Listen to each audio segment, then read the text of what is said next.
الحمد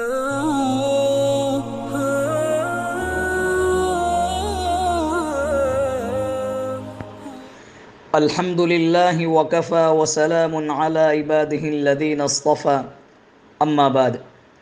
میرے عزیز پیاروں، آج کا ہمارا مضمون ہمیں تو کامل انسان بننا ہے۔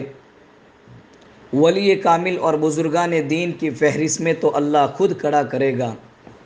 عزیز پیاروں، اللہ رب العزت نے ہمیں جو دنیا میں بھیجا ہے وہ اپنی بندگی کے لیے بھیجا ہے کہ میرا بندہ میری بندگی کر کے وہ مکمل بندہ ہونے کا اظہار کرے، وہ مکمل بندہ بن کر زندگی گزارے۔ اسی مختصر سی زندگی میں انسان بہت سے مراحل سے گزرتا ہے، بچپن سے لے کر نوجوانی تک، اور نوجوانی سے لے کر جوانی تک، اور جوانی سے لے کر ادھیڑ پن تک، اور ادھیڑ پن سے لے کر بڑھاپے تک کا سفر کیا عجیب و غریب سفر ہے۔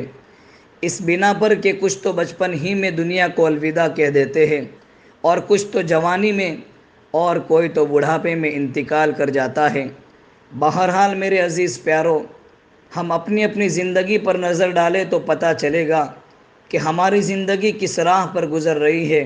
ہمیں اپنی راہ کو صحیح کرنے کی ضرورت ہے، وہ راہ جو صراط مستقیم کی طرف چلانے والی ہو۔ فانی دنیا میں زندگی گزارنے کا مزہ تب حاصل ہوتا ہے جب ہماری زندگی صراط مستقیم پر گامزن ہو۔ عزیزوں، ہم میں سے بہت سارے حضرات ایسے ہیں جو زندگی کے کچھ مراحل سے آگے بڑھ چکے ہیں، یعنی ادھیڑ پن اور بڑھاپے کی طرف رواں دواں ہے۔ انہیں ہرگز مایوس ہونے کی ضرورت نہیں ہے کہ ہم نے تو جوانی اور جوانی کے ڈھلنے کے بعد بھی کچھ نہ کیا، اور اب آخر میں اعمال صالحہ کر کے کیا فائدہ۔ پہلے بھی یہ بات کہہ چکا ہوں کہ مایوس وہ ہوتا ہے جس کا خدا نہیں ہوتا۔ ہمارا تو اللہ ہے، ہمیں مایوس ہونے کی ہرگز ضرورت نہیں ہے۔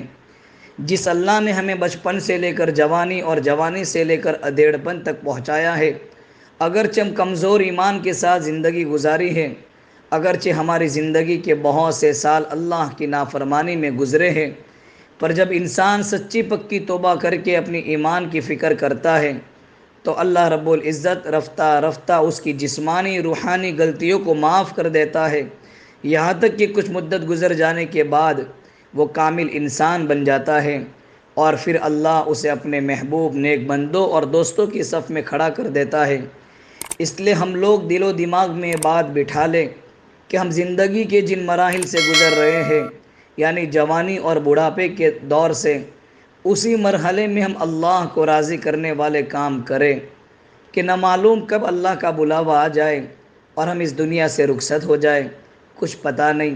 جب تک ہمارے جسم میں سانسیں جاری و ساری ہیں تب تک ہم اللہ کے احکامات اور نبی کے سنت طریقے کا خوب اہتمام کریں گے، یہاں تک کہ ہماری آخری سانس آ جائے اور ہماری زبان پر کلمہ طیبہ ہو اور ہم اس دنیا کو الوداع کہہ رہے ہو۔